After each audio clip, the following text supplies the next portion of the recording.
Middle ઇસ્ટમાં શાંતિના સંકેત વચ્ચે share બજારમાં ઉછાળો આવ્યો છે। સેન્સેક્સમાં 850 પોઈન્ટનો ઉછાળો નોંધાયો।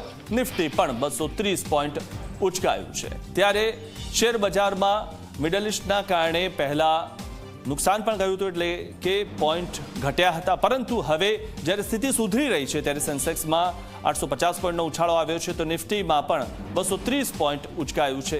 શેર બજાર આજે પ્રથમ દિવસે, એટલે કે અઠવાડિયાના પ્રથમ દિવસે સારા સંકેત મળી રહ્યા છે અને મિડલ ઇસ્ટમાં શાંતિના સંકેત જે હવે મળી રહ્યા છે, જેના કારણે શેર બજારમાં ઉછાળો આવ્યો છે। સેન્સેક્સ અને નિફ્ટીમાં ઉછાળો આવ્યો છે। સેન્સેક્સમાં 850 પોઈન્ટનો ઉછાળો નોંધાયો, તો નિફ્ટીમાં પણ વધારો થયો છે।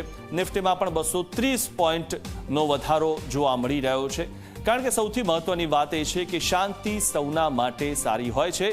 શેર બજાર માટે પણ શાંતિ દરેક દેશમાં હોય તે શેર બજારમાં વધારો તેના કારણે જોવા મળતો હોય છે, કારણ કે મિડલ ઇસ્ટમાં જ્યારથી યુદ્ધની સ્થિતિ હતી, યુદ્ધ થયું હતું, ત્યારે શેર બજાર ઘણું નીચે ગયું હતું, ઘણા બધા રોકાણકારોને રોવાનો વારો આવ્યો હતો, પરંતુ ફરીથી હવે શેર બજાર સારા પોઈન્ટ સાથે આગળ વધી રહ્યું છે।